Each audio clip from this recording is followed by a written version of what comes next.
देखिए आप लोग को दिखाई दे रहा है यहाँ पे चित्र के माध्यम से।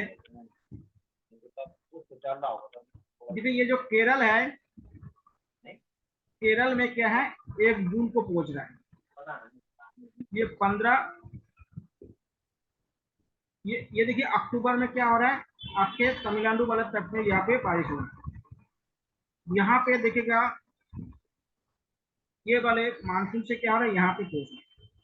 तो इसको ध्यान रखिएगा, केरल में क्या होता है, 1 जून को क्या होता है, मानसून पहुंचती है। और लगभग क्या होता है, जून के अंत में केरल में पहुंच जाती है। जून के अंत में क्या होता है, दिल्ली में मानसून पहुंचती है।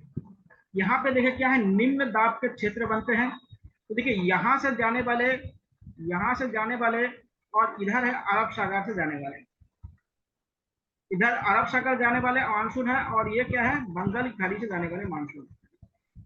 तो यहाँ पे जब टकराएंगे ना, तो यहाँ पे क्या है, हिमालय है। तो हिमालय से जब टकराएंगे तो ये क्या होता है, देखिए इस दिशा से नहीं आ सकते हैं क्योंकि इस दिशा में अवरोध है। तो ये जो दिशा होता है, इस दिशा से क्या होता है, वापस आते हैं।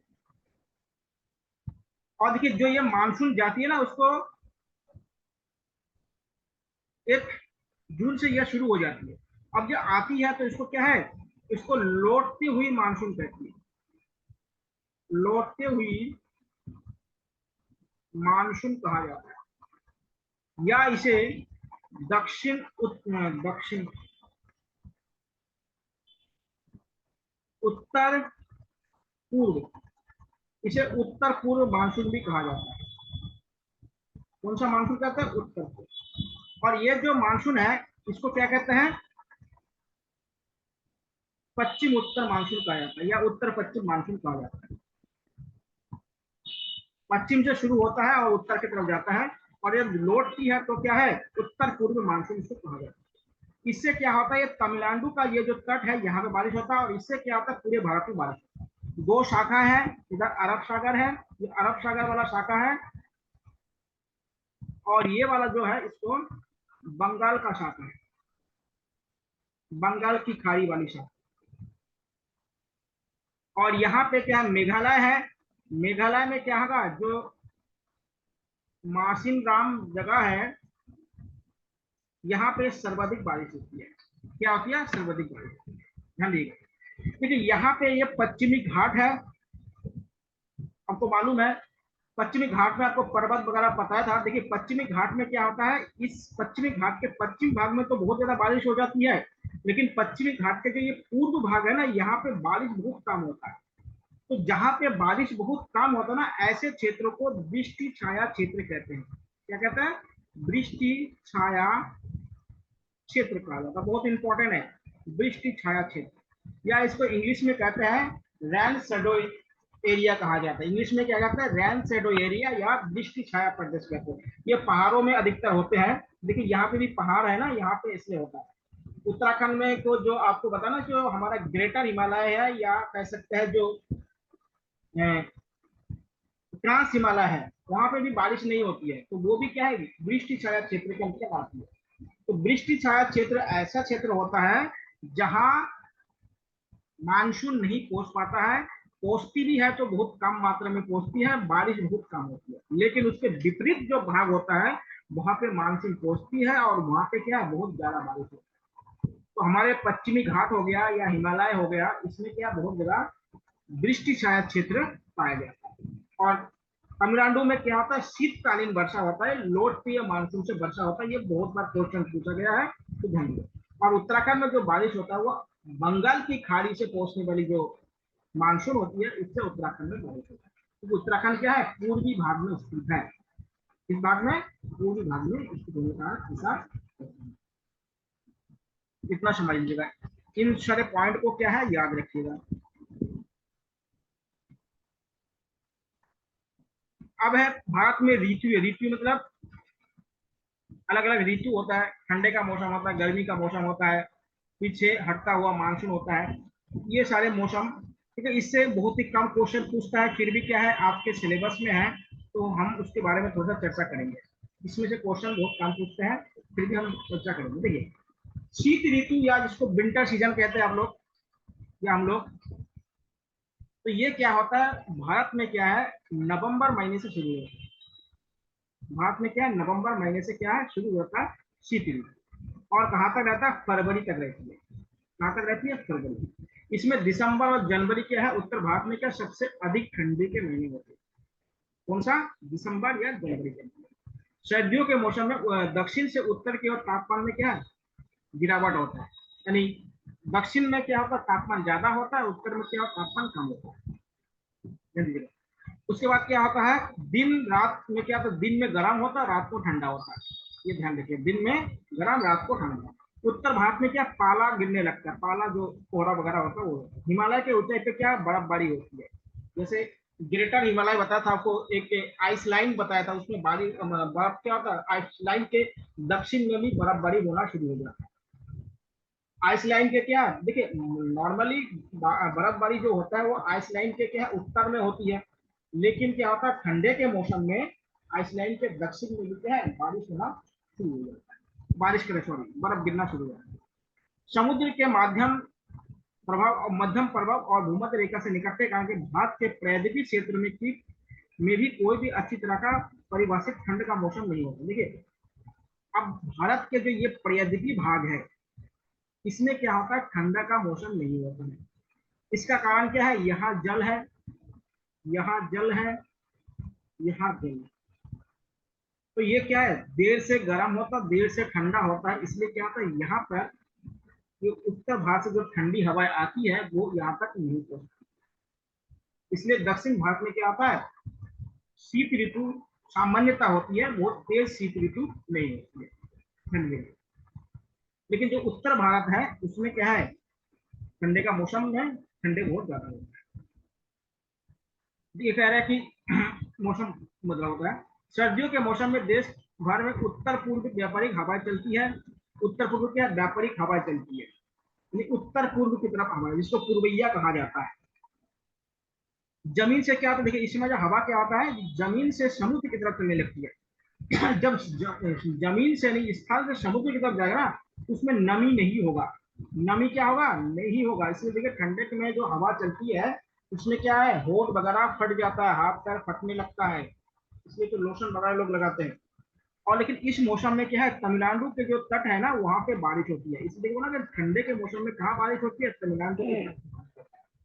इस पॉइंट को याद रखिएगा, इससे क्वेश्चन बनेगा। उत्तर भारत में क्या होगा, हवाएं चलेगी, ठंड हवाएं, उसको शीत लहर कहा जाता है। क्या चलती है, शीत लहर। और दक्षिण में क्या है, तमिलनाडु क्षेत्र में क्या है, बारिश भी होती है। क्या होती है, बारिश भी इस समय होती है। और किससे होती है, लौटती हुई मानसून से बारिश होती है। किससे बारिश होती है, लौटती हुई मानसून से बारिश होती है। लेकिन एक बात और ध्यान रखिएगा, उत्तर भारत के जो मैदानी क्षेत्र है ना, उसमें जो उत्तर पश्चिम से हवा चलती है, जिसको पश्चिमी विक्षोभ कहते हैं, ये क्या विक्षोभ चलती है, जो क्या है पश्चिम दिशा से आती है, उत्तर पश्चिम दिशा में चलती है। और इससे भी क्या है, उत्तर भारत में वर्षा होती है। आप लोग देखेंगे इस वर्ष तो वर्षा नहीं हुआ था, 2023 में क्या है, ठंडे के मौसम में बहुत बारिश हुआ था। 2024 में तो नहीं हुआ, लगभग बारिश खत्म ही हो गया। तो उसमें क्या है, पश्चिमी विश्व को वेस्टर्न डिस्टर्ब कहा जाता है। पश्चिमी विश्व को क्या कहा जाता है, वेस्टर्न डिस्टर्ब कहते हैं, ये क्या है, जो भूमध्य सागर आपको बताया था ना, यूरोप और अफ्रीका के बीच में एक सागर बताया था भूमध्य सागर, वहां से क्या है नमी लेके आती है, उत्तर पश्चिम जो हवा होती है, और उसी से क्या है उत्तर भारत में क्या है बारिश होता है, और इससे क्या होता है उत्तर भारत में जो गेहूं की फसल होते हैं, गेहूं और सरसों की फसल को बहुत ज्यादा क्या करते हैं फायदा पहुंचाते हैं। इसलिए आप लोग जानते हैं कि पंजाब हरियाणा और पश्चिम उत्तर प्रदेश में गेहूं की फसल अच्छी क्यों होती है, इसका कारण है पश्चिमी विक्षोभ से इन क्षेत्रों में बारिश होनी। ध्यान दीजिएगा, आप लोग जानते हैं ना गेहूं सबसे ज्यादा कहाँ पे उगता है, पंजाब हरियाणा और पश्चिमी उत्तर प्रदेश, और यहाँ पे क्या होता है पश्चिमी विक्षोभ से या वेस्टर्न डिस्टर्ब से बारिश होती है, जो जनवरी दिसंबर जनवरी के महीने में बारिश होता है। इस समय क्या होता है गेहूं में पानी लगाना होता है, तो इसको भी ध्यान रखिएगा कि पश्चिमी विक्षोभ से कहाँ से आते हैं, भूमध्य सागर से क्या होता है नमी लेके आती है, कहाँ से नमी लेके आती है, भूमध्य सागर से ये नमी लेके आती है, ध्यान दीजिएगा। लेकिन उत्तर भारत में क्या है, जो साइबेरिया से आने वाली जो हवा है उसको रोकते हैं हिमालय पर्वत, तो यहाँ पे क्या बर्फबारी कम होती है। अगला है गर्म मौसम, जिसको आप समर सीजन कहते हैं।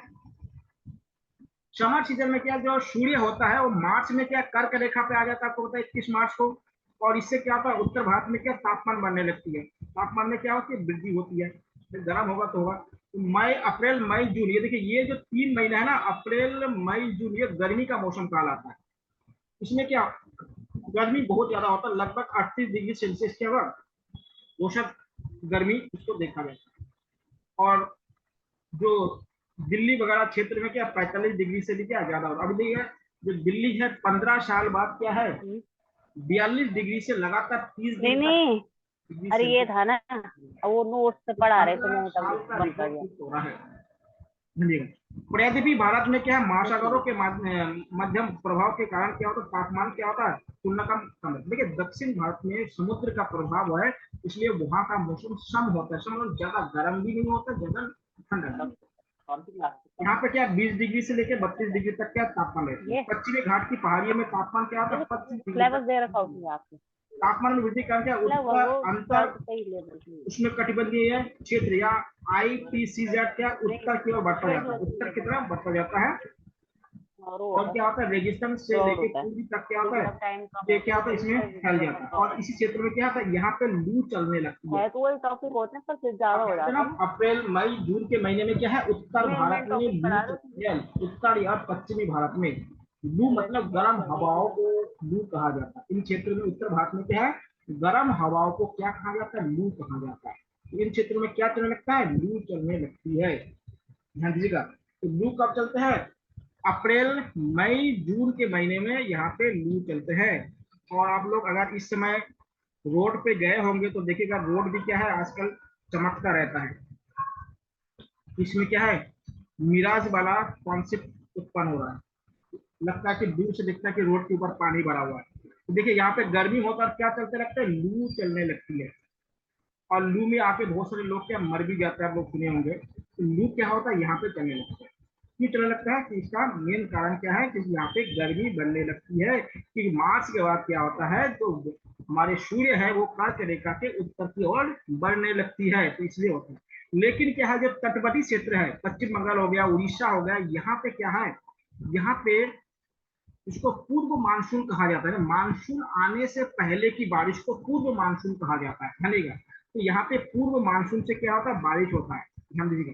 पूर्व मानसून से क्या होता है बारिश होता है, जिसे पश्चिम बंगाल में काल बैसाखी कहा जाता है। और ये क्या होता है चाय जूट और चावल की खेती के लिए अच्छा माना जाता है। और असम में इसे क्या है बारडोली छिरहा कहा जाता है। पश्चिम बंगाल में क्या काल बैसाखी इसको कहा जाता है, ध्यान रखिएगा। तो ये क्या है इसको क्या कहते हैं पूर्व मानसून कहते हैं। आप लोग देखे ना इस समय बंगाल साइड में क्या है, सर ये बंगाल की खाड़ी से ही आता होगा ना? हाँ बंगाली खाड़ी से आता है। देखिए आप लोग देखे ना अभी बंगाल में क्या आया था जो रेफाल या रेमाल आया था, रेमाल रेमल यस क्या सर। चक्रवात आया था। तो ये जो हवाओं के बहुत तेज हवा चलती है और हवाओं के साथ क्या बारिश होती है जिसको काल बैसाखी कहा जाता है। और क्या होता है ये क्या होता है जूट चाय और चावल की खेती के लिए अच्छा होता है। लेकिन एक बात ध्यान देगा ये क्या आता है आम की खेती के लिए क्या होता है नुकसान होता है कि आम का जो बोर वगैरह होता है उसको गिरा देते हैं, ध्यान दीजिएगा। और असम में इसको क्या कहते हैं, बारडोली छिरहा कहा जाता है। तो काल वैशाखी अगर आपसे पूछा जाए तो क्या है, काल वैशाखी पूर्व मानसूनी हवाओं को काल वैशाखी कहा जाता है। ये अधिकतर क्या है, पूर्वी क्षेत्र में पाया जाता है। आंध्र प्रदेश हो गया, आपके उड़ीसा हो गया और पश्चिम बंगाल, इन 3 राज्यों में ये ज्यादा पाई जाती है। इसमें क्या सर इसका बारिश तेज बैसाख होता के है महीने से और कोई तेज कनेक्शन हवा है? चलती है। हाँ बताइए। इसका बैसाख के महीने से भी कोई कनेक्शन है? हाँ, बैसाख के महीने में आता है इसलिए उसको काल वैशाख कहा जाता है। आप लोग देखे होंगे, जो अगर इस क्षेत्र में अगर कभी घर वगैरह देखे हो ना, इन क्षेत्रों में घर क्या होता है, समतल नहीं बनाते हैं, उसका छत क्या होता है, समतल नहीं बनाया जाता है। ठीक है, जैसे क्या होता है मैदानी क्षेत्र में क्या होता है, हमारे यहाँ पे छत कैसे होता है, समतल होता है, मतलब क्या होता है, प्लेन होता है। लेकिन इन क्षेत्रों में क्या होता है, जो छत होता है ना, उसको थोड़ा सा क्या होता है, उसको इस शेप में बनाया जाता है। ठीक है, जैसे हवा अगर आएंगे ना, तो ये हवा ऐसे चला जाता है, तो क्या होता है, घर को कम नुकसान पहुंचता है। अगर छत ऐसा होगा तो यहाँ पे हवा लगेगा तो घर को गिराने की संभावना ज्यादा होता है, क्योंकि यहाँ पे क्या होता है, इस समय बहुत तेज गति से हवाएं चलती है, बहुत तेज गति से हवाएं चलती है, और उसके साथ क्या था, बारिश भी बहुत तेज होता है। और आप लोग जब देखिएगा, हम तेज हवा चलने से क्या होता है, जो आप लोग देखे ना वर्षा, जब तेज हवा चलती है, जो टीन सेट होता है ना, वो कभी कभी टीन सेट उड़ जाता है। क्यों होता है कि देखिए, यहाँ पे जब तेज हवा चलेगी ना, तो यहाँ पे जो दाब होता है ना, वो कम हो जाता है, और घर के अंदर जो दाब होता है ना, ये अधिक हो जाता है। तो ये दाब जब अधिक हो, तो ये क्या, टीन सेट को क्या ऊपर की तरफ धकेलना शुरू कर देते हैं, और धकेलने से क्या होता है, ये हवा का शुद्ध उड़ जाता है। तो यहाँ पे भी क्या होता है, पूर्व मानसून होते से देखिए, वहां पर घर का स्ट्रक्चर भी आप उस हिसाब से देखेंगे कि घर कैसा होगा, कोन टाइप के बने होते हैं। कैसे होते हैं, कोन टाइप के बने होते हैं घर। अब बंगाल के साइड में देखिएगा, असम के साइड में देखिएगा, क्योंकि इसमें हवा ऐसी होती है। तो इसको देखिए, ये जो वर्षा गर्मी के टाइम पे जो बंगाल असम में जो बारिश होती है या उड़ीसा में, तो उसको पूर्व मानसून कहा जाता है। पूर्वी नहीं, पूर्व मानसून नहीं, प्री मानसून कहते हैं। पूर्व मानसून का मतलब प्री मानसून, अभी मानसून आया नहीं, फिर भी बारिश हो रहा है, इसलिए इसको पूर्व मानसून कहा जाता है। इसको आप लोग ढूंढिए कहाँ पे होता है, बंगाल, उड़ीसा और असम ज्यादा प्रभावित करने वाला क्षेत्र है। अब ये दक्षिण पश्चिमी क्या है, था वर्षा ऋतु। दक्षिणी पश्चिमी आपको पता है मानसून या वर्षा ऋतु। वर्षा ऋतु अभी आपको बताया था कि ये क्या है, केरल से शुरू होती है। केरल में 1 जून को ये पहुंच जाता है, और 1 जून के पहुंचने के बाद क्या, धीरे धीरे उत्तर भारत की तरफ बढ़ने लगती है। लेकिन उत्तर पश्चिमी मैदान की में जब दाब कम हो जाता है, तब तापमान में वृद्धि कारण क्या तीव्र हो जाती है, और जून की शुरुआत में क्या होता है, यहाँ पे कम दबाव क्षेत्र बन जाता है। और इससे क्या होता है, मानसूनी हवा क्या है, समुद्र से स्थल की तरफ चलने लगती है। मानसूनी हवा कैसे चलती है, समुद्र से स्थल की तरफ चलने लगती है। ठीक है, ये हवाएं बंगाल की खाड़ी और अरब सागर में प्रवेश करती है, और भूमध्य रेखा के गर्म धाराओं से गुजरने के समय क्या, इसमें प्रचुर मात्रा में क्या होता है, नमी होता है, मतलब आर्द्रता होती है। नमी भरी हवाओं अचानक आने और तेज गड़गड़ाहट के साथ बिजली चमकने को क्या होता है, मानसून का आगमन कहा जाता है, या मानसून का फासना कहते हैं, या मानसून विस्फोट कहा जाता है। इसे क्या था, मानसून विस्फोट कहते हैं, मतलब तेजी से अगर जल्दी आ जाए और बारिश हो जाए, इसको मानसून का फटना या ब्रेक होना कहा जाता है। केरल में सबसे पहले पहुंचती है, फिर कर्नाटक में, फिर गोवा में, फिर महाराष्ट्र में। ठीक है, तटीय क्षेत्र में मानसून का फटना क्या होता है, जून के पहले हफ्ते में ही शुरू हो जाता है। जबकि क्या होता है, आंध्र भारत में क्या है, जुलाई तक क्या होता है, मानसून पहुंचती है। मानसून की 2 शाखा है, अरब सागर वाली शाखा और बंगाल की खाड़ी वाली शाखा, ये आपको बता दिया। कौन सी शाखा है, अरब सागर और बंगाल की खाड़ी की 2 शाखाएं हैं मानसून की। और सबसे ज्यादा बारिश करने वाला शाखा है, वो है आपका अरब सागर। ठीक है, अरब सागर की जो शाखा है, ये 3 भागों में विभाजित होता है। 3 भाग देख लीजिए कौन कौन सा है। देखिए, एक होता है अरब सागर की जो पहली शाखा है, ये पश्चिमी घाट से टकराती है। कहां से, देखिए ये पश्चिमी घाट है, ये पश्चिमी घाट से टकराती है। ये क्या है, पश्चिमी घाट, इसको कहते हैं वेस्टर्न बेल या पश्चिमी घाट से टकराती है।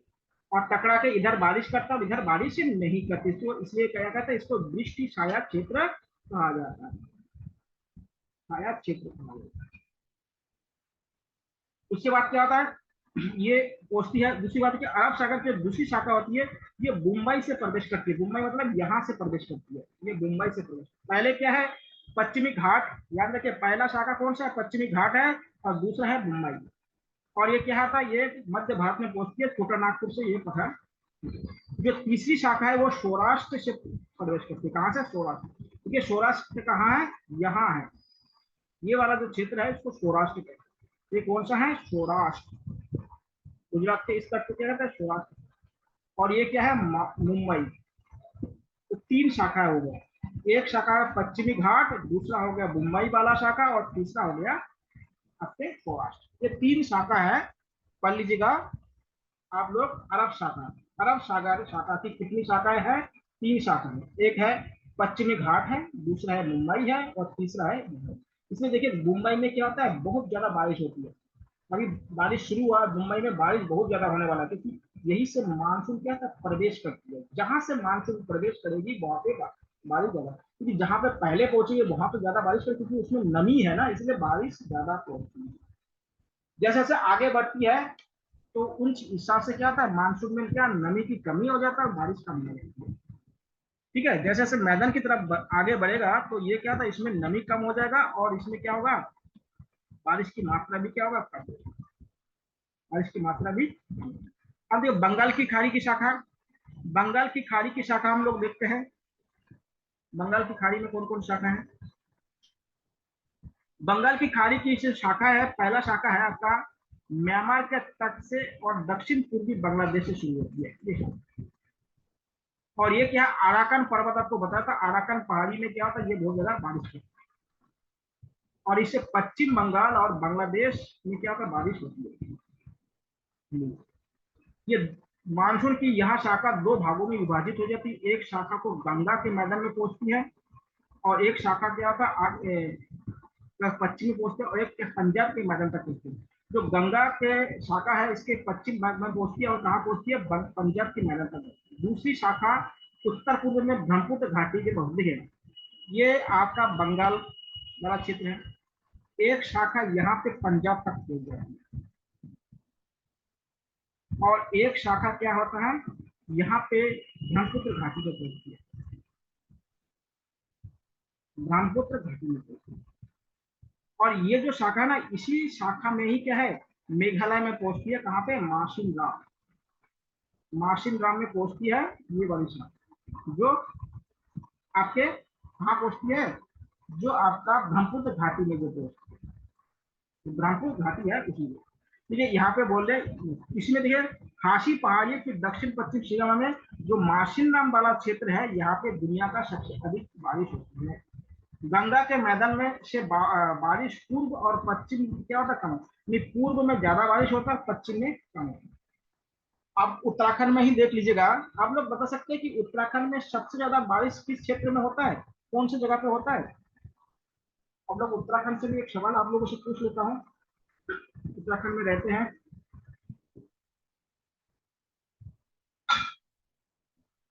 देखिए उत्तराखंड में सबसे ज्यादा बारिश होता है नरेंद्र नगर, याद रखिएगा। नरेंद्र नगर में सबसे अधिक बारिश, सर्वाधिक वर्षा कहाँ होती है, नरेंद्र। सबसे अधिक गर्मी, उत्तराखंड में सबसे अधिक गर्मी कहाँ होती है, रिकॉर्ड की गई है पंतनगर। इसको भी याद रखिए। बारिश सबसे ज्यादा कहाँ होता है, नरेंद्र नगर में। और जो ग्रेटर हिमालय है उसमें सबसे कम बारिश होती है। इसको भी आप लोग भूलेंगे। तो पूर्वी दिशा में बारिश ज्यादा होगा और पश्चिम दिशा में क्या होगा, बारिश कम होगा। इसी जगह उत्तर प्रदेश में देखिएगा, गोरखपुर में बारिश ज्यादा होती है और मथुरा में बारिश कम होती है। तो मथुरा कहाँ है, पश्चिम में है, और गोरखपुर कहाँ पे है, पूर्व में। नहीं, बंगाल की खाड़ी से जो हवाएं आने वाली होती है उसमें पूर्वी भाग में बारिश ज्यादा होती है और पश्चिम भाग में कम। क्यों? जैसे जैसे क्या होता है, ये पश्चिम भाग की तरफ जाने लगती है हवा, तो उसमें नमी की मात्रा कम हो जाती है, इसलिए बारिश कम। मेन है नमी, नमी नहीं रहेगा तो बारिश क्यों होगा। आप लोग देखें, आप लोग देखते हैं ना कि बरसात में वो गर्मी के टाइम पे आपको बादल बहुत दिखते हैं लेकिन वो बरसता नहीं है। ऐसा क्यों होता है? एक तो दो कारण है, एक तो उसमें नमी नहीं होता, और दूसरा क्या होता है, वो ठंडा नहीं होता। जब तक पानी वो बादल ठंडा नहीं होगा ना, तब तक बारिश नहीं हो सकता। ठंडा होगा तभी उसमें से बारिश होगा, क्योंकि ठंडा होने से वो संघनन करेगा, और संघनन करने पर जो गुरुत्व आकर्षण बल है ना, वो उसको नीचे गिराएगा। तभी वो बारिश होता है। ऐसे बारिश नहीं होता कि बादल हो गया और बारिश हो गया। कई कई कृत्रिम बारिश भी करवाया जाता है, जो सिल्वर आयोडाइड का प्रयोग करके क्या होता है, कृत्रिम बारिश भी करवाया जाता है। आगे देखिएगा, तमिलनाडु तट इस मौसम में शुष्क, देखिए तमिलनाडु का तट है ना, वो क्या होता है, वर्षा के मौसम में यहाँ पे बारिश नहीं होती है ठंडी। तमिलनाडु में तट है, इस मौसम में क्या होता है, शुष्क रहता है। और क्योंकि यह दक्षिण पश्चिम मानसून से क्या बंगाल की खाड़ी के समांतर है, क्यों कि यह दक्षिण पश्चिम मानसून की बंगाल की खाड़ी शाखा के ऐसा समांतर है। आपको बताना कि जब किसी तट के या क्षेत्र के समांतर मानसून चलेगी तो उस क्षेत्र में बारिश नहीं होगी। और दक्षिण पश्चिम मानसून की अरब शाखा की शाखा के कारण यहाँ पे क्या है, वर्षा छाया क्षेत्र के अंतर्गत आता है। अभी आपको बताना, वर्षा छाया क्षेत्र जहाँ पे बारिश नहीं होता है या बहुत कम मात्रा में होता है, एकदम नहीं मत लीजिएगा, कम मात्रा में होती है, तो ऐसे क्षेत्रों को क्या कहा जाता है, वर्षा छाया क्षेत्र या रेन शैडो एरिया कहा जाता है। समझिएगा। तो गर्मी यानी बरसात के मौसम में तमिलनाडु में बारिश नहीं होता है, इसको आप याद करके रखिएगा। ये वर्षा कब, यहाँ पे वर्षा कब होती है, ठंडे के मौसम यानी शीतकालीन वर्षा यहाँ पे होती है। और कैसे, लौटती हुई मानसून से होती है। कैसे मानसून से होती है, जो मानसून लौटती है उस मानसून से क्या होता है, तमिलनाडु में बारिश होती है। ये क्वेश्चन बार बार पूछा गया है, तो याद करिए। अब ये मानसून में रुकावट, आपको पता है कि मानसून में रुकावट मतलब किसी भी कारण से क्या था, मानसून के बीच में कुछ दिनों तक बारिश ना होना। ये मानसून क्या है, जून से सितंबर मानसून का क्या आना चलता रहता है। जून से सितंबर के बीच में अगर कभी कभी क्या है, मानसून 10 दिन 15 दिन तक क्या होता है, बारिश ही ना हो किसी क्षेत्र में, तो उसे क्या था, रुकावट कहा जाता है। इसमें क्या क्यों होता है रुकावट, उसके बारे में देख लेते हैं। मानसून की बारिश एक बार में केवल कुछ दिन के लिए होती है और बारिश रहित अंतराल के बाद बारिश होता है, तो ऐसे को मानसून के क्या है, रुकावट मानसून कहा जाता है। जब मानसून गर्त की धूड़ी मैदानी इलाकों पर होती है तो इन भागों में अच्छी बारिश होती है। जब अक्ष हिमालय के करीब पहुंचता है तो मैदानी इलाकों में बड़े पैमाने पर ठीक होता है। जब मानसून क्या होता है, मैदानी क्षेत्र में होता है तो यहाँ पे बारिश होता है। जब ये हिमालय से टकराएगी ना, तो हिमालय में बहुत सारे घाटियां होती है, आप लोग देखे होंगे। तो घाटियों में क्या होता है, बादल फंस जाता है, वो उसको निकलने का क्या होता है, रास्ता नहीं मिलता है। इसलिए हिमालय में देखिएगा, जहां से टकराती है वहां पे बारिश बहुत तेजी से होता है। और कभी कभी क्या होता है, अतिवृष्टि भी हो जाता है हिमालय में। इसलिए क्या होता है, जब घाटियों में बादल फंस जाता है तो बादल क्या होता है, लौट नहीं आ पाता है। इससे मैदानी क्षेत्र पे बहुत दिनों तक क्या बारिश नहीं हो पाती है, तो इसे क्या होता है, मानसून का रुकावट कहा जाता है। हम लोगों को समझ में आ गया होगा। दूसरी चीज क्या होता है, हिमालय नदियों की पहाड़ी जलग्रहण क्षेत्र में भारी बारिश करती है। तो उष्ण कटिबंधीय अवसादों की आवृत्ति और तीव्रता भी मानसून की बारिश की मात्रा होता है। अगर उष्ण कटिबंधीय में क्या होता है कि अब अवसाद आ गया है, जैसे समुद्र में देखिए क्या होता है कि अगर मान ली नमक की मात्रा ज्यादा हो गया हो, या कभी क्या होता है उसमें हवाएं बहुत तेज चल रही हो, तो ऐसे भी बहुत सारे अवरोध हो सकता है, जिससे कारण क्या होता है, मानसून में नमी कम हो जाती है। जैसे अल नीनो इफेक्ट आपको बताया था। अल नीनो इफेक्ट में क्या होता है, गर्म पानी आ जाता है, गर्म पानी क्या आने पर क्या होता है, वहां पे लो प्रेशर क्षेत्र बन जाता है। ऐसे में क्या होता है, मानसून नहीं पहुंच पाता किसी कारण से, इसके कारण होता है। भारत क्या है, भारत की कृषि अर्थव्यवस्था मानसून की महत्वपूर्णता पर निर्भर करता है, क्योंकि देश की कुल भाषा का 3/4 क्या आता है, दक्षिण पश्चिम मानसूनी पर निर्भर। इसलिए आपको कल बताया था कि भारत की कृषि को मानसून का जुआ कहा जाता है। भारतीय कृषि को क्या कहते हैं, मानसून का जुआ। अगर मानसून सही से हो गया तो कृषि अच्छी होगी, और मानसून अगर बिगड़ गया तो समझ लो उस साल क्या हो, कृषि में दिक्कतें पैदा होना शुरू हो जाएगी। क्योंकि हमारे देश में क्या है, अभी भी क्या है, पूरी तरह से जो आर्टिफिशियल या कृत्रिम जो सिंचाई के साधन है उसको डेवलप नहीं किया। और आपको कल बताया था कि क्या है, हमारे यहाँ पे क्या है, जहाँ पे जैसा क्लाइमेट है, जहाँ पे जैसा इकोलॉजी है, उसी हिसाब से क्या होता है, अनाज या कृषि नहीं की जाती है। इसलिए क्या है, जल की अधिक खपत होती है। उसके बाद जो सिंचाई की जो विधियां है वो भी क्या है, सही नहीं है। सिंचाई की विधियां क्या होता है, हमारे यहाँ पे खुला सिंचाई विधि होता है, नाली में पानी छोड़ देता है, पानी पता नहीं किसके खेत में जाता है और पानी ओवरफ्लो हो जाता है। ओवरफ्लो होने के कारण क्या होता है, वो खेत को क्या होता है, कम लाभ पहुंचाते हैं। जो स्प्रिंकलिंग हो गया, या जो क्या कहते हैं छिड़काव वाले जो विधि से जो सिंचाई होती है उससे क्या था, पानी की खपत कम होती है। इस विधि का डेवलप करना चाहिए, नहीं तो क्या होगा, इस तरह से पानी का अगर बर्बाद हो जाएगा तो फिर पानी कहाँ से मिलेगा। दूसरी बात क्या था, हमारे यहाँ पर जो बरसात की जो पानी है ना, उसका रोकने का कोई साधन नहीं है। उसको डैम वगैरह या तालाब वगैरह बना बना के उसको रोक दे तो उससे क्या, अंडरग्राउंड वाटर अगर अच्छा रहेगा तो उससे भी सिंचाई हो सकता है। लेकिन क्या है, आपको मालूम होगा भारत में क्या, जितने भी प्राचीन तालाब वगैरह रहे होंगे, जलाशय, वो लगभग क्या होगा, 90% क्या बंद कर दिया गया है, या तो सूख गया है या उसको बंद कर दिया गया। तो बताइए, जब इतने तालाब या जलाशय को अगर खत्म कर देंगे तो अंडरग्राउंड वाटर का रिचार्ज कैसे होगा, यानी पुनर्पूर्ति कैसे होगी। तो ये भी एक बहुत बड़ा समस्या है। इसलिए अभी भारत सरकार क्या है, हर गांव में एक तालाब सरकार की तरफ से खोदा जा रहा है। ये नियम बना दिया गया कि हर गांव में कम से कम एक तालाब होना चाहिए। उत्तराखंड सरकार ने भी चलाया ये मुहिम कि हर गांव में एक तालाब बनाया जाए जिसमें अंडरग्राउंड वाटर का लेवल अच्छा बना रहे।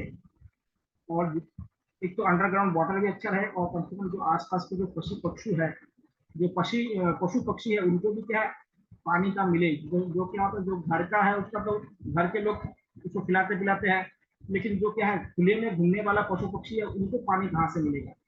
एक बहुत बड़ा क्या है, चैलेंज है ये। इसलिए क्या होगा, ये चीज होना चाहिए। ठीक है, तो इसको भी आप लोग ध्यान देगा। पानी का बचत करना बहुत जरूरी है। फिर लौटता हुआ मानसून, देखिए लौटता हुआ मानसून आपको बताया था कि इसी से क्या होता है, तमिलनाडु में बारिश होता है। और लौटता कैसा है, क्योंकि लौटते में जो सबसे इम्पोर्टेंट रोल अदा करता है वो करता है आपका हिमालय पर्वत। हिमालय पर्वत नहीं होता तो ये मानसून लौट के आता ही नहीं, समझ लीजिएगा। अगर हिमालय पर्वत अगर नहीं होता तो ये मानसून क्या होता, चला जाता तिब्बत, चीन चला जाता है। ये अक्टूबर नवंबर में क्या होता है, ये मानसून क्या होता है, लौटने की सोचता है कि सूर्य क्या है, दक्षिण की तरफ जाता है। तो दक्षिण की तरफ जाएगा तो उत्तर भारत में क्या, ठंडे का मौसम आना शुरू होता है और यहाँ पे प्रेशर ज्यादा बनने लगता है। तो उत्तर भारत में मानसून गर्त या निम्न दबाव का गर्त बन जाता है। धीरे धीरे क्या था, यहाँ उच्च दबाव का क्षेत्र बनना शुरू हो जाता है और यह बादल क्या, तो दक्षिण की तरफ लौटने लगता है। अक्टूबर की शुरुआत में मानसून उत्तर मैदान से क्या होता है, विदा हो जाते हैं, चले जाते हैं। अक्टूबर और नवंबर महीने में क्या होता है, गर्म बरसात के मौसम में, शुष्क सर्दियों के मौसम में भी क्या, संक्रमण का काल होता है। ये क्या था, संक्रमण का काल होता है अक्टूबर में। अगर अक्टूबर नवंबर में अगर बारिश हो तो कभी कभी होता है अक्टूबर नवंबर में बारिश। मानसून की वापसी के साथ आसमान क्या होता है, क्लीन हो जाता है और तापमान क्या होता है, बढ़ जाता है।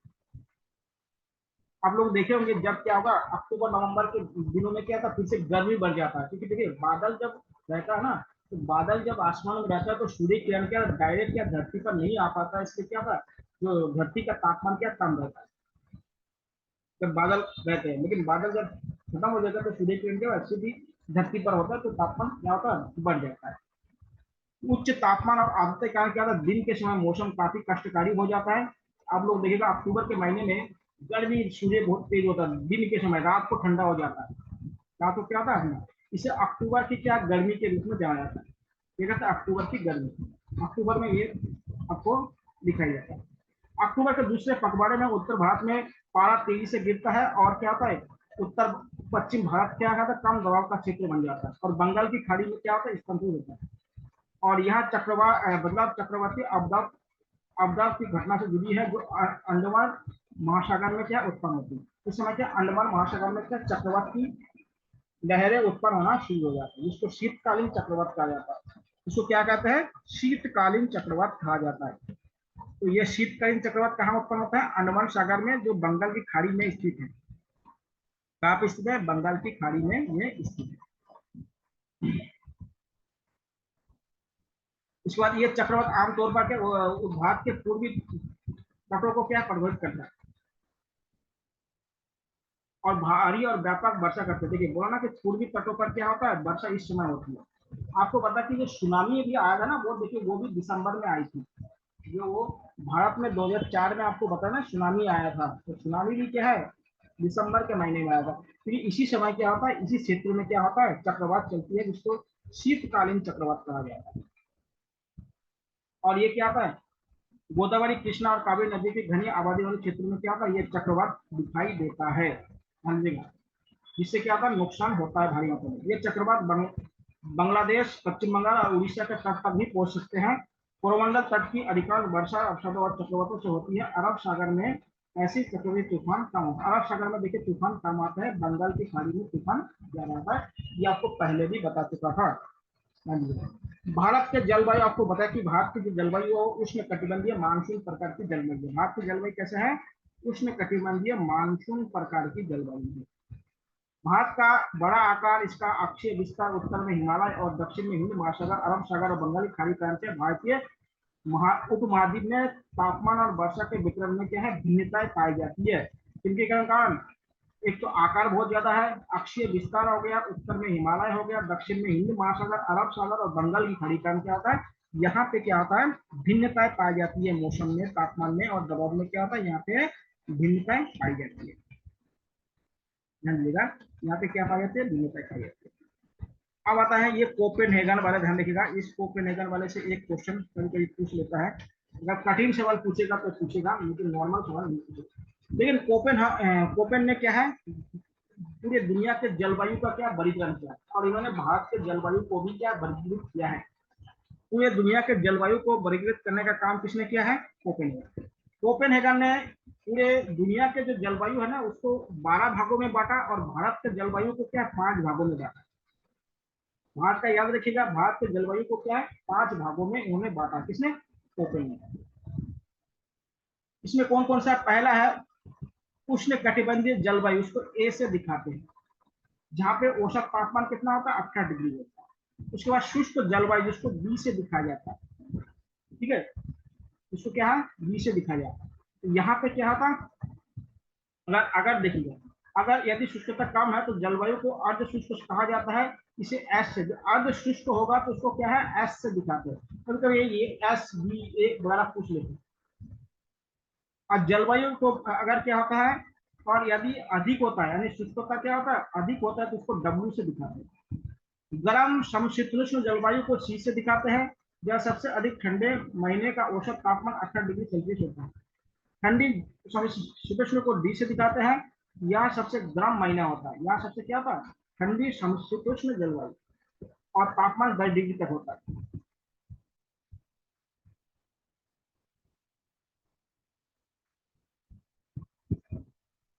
ठीक है, उसके बाद बर्फीली क्षेत्र होता है, उसको ई से दिखाया जाता है, जहाँ सबसे गर्म महीना क्या होता है? 10 डिग्री का होता है। गर्म महीना क्या होता है? 10 डिग्री का होता है। ये कोपेन ने भारत के जलवायु को 5 भागों में बांट के देखें, तो 5 भागों में बांटा है, उसको ध्यान रखिएगा। 5 भागों में इन्होंने बांट के क्या है? भारत के जलवायु को इन्होंने देखा। तो ये 5 भाग हो गया। प्रत्येक जलवायु प्रकार के वर्षा और वातावरण के वितरण के पैटर्न में मौसमी विविधताओं के आधार पर उप प्रभाव में विभाजित किया है जलवायु को। क्या है? ठीक है, अगर एफ है तो पर्याप्त वर्षा वाला क्षेत्र होगा, उसको भी याद रखिएगा। अगर डब्ल्यू है तो सर्दियों का शुष्क मौसम होगा। अगर एच है तो गर्म या शुष्क क्षेत्र होगा। जी होगा तो क्या? गंगा का मैदानी क्षेत्र होगा। अगर सी होगा तो 10 डिग्री से अधिक औसत तापमान के साथ 4 महीने से कम होगा। तो ये 5 आप याद रखिएगा, एफ, डब्ल्यू, एच, जी और आपका सी। इन 5 को याद रखिएगा। यही 5 प्रकार के जलवायु क्या है? कोपेन ने बताया। किसने बताया? कोपेन ने बताया है भारत के लिए। भारत के लिए कोपेन ने कितने प्रकार के जलवायु को कितने प्रकार में बांटा है? 5 प्रकार से। कौन कौन सा है? एफ, डब्ल्यू, एच, जी और सी। इन 5 को आप लोग याद कर लीजिए। तो जलवायु को आधार पर भारत के क्षेत्रों को कोपेन ने कितने भागों में बांटा है? 5 भागों में बांटा है। जो एफ है उसका मतलब होता है पर्याप्त वर्षा वाला क्षेत्र। जो डब्ल्यू है सर्दियों के शुष्क मौसम, यानी सर्दियों में ठंडे के मौसम में शुष्क मौसम जाते हैं। एच का मतलब होता है गर्म और शुष्क, मतलब गर्मी भी है और नमी ना हो। जी का मतलब गंगा का मैदान वाला जो क्षेत्र है उसको जी से दिखाते हैं। और सी का मतलब होता है 10 डिग्री से अधिक औसत तापमान के साथ 4 महीने से कम क्षेत्र, जो अधिकतर पहाड़ों में ही होता है। तो इसको क्या है? सी से दिखाया जाता है।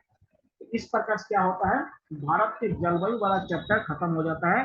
आप लोगों का कोई क्वेश्चन है तो आप लोग पूछ सकते हैं। कोई भी क्वेश्चन है तो आप लोग उसको पूछिएगा।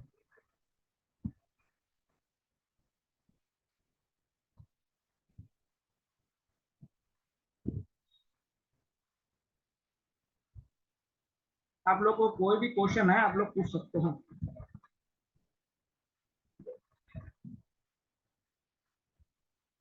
क्वेश्चन नहीं है तो फिर आप लोग पढ़िएगा।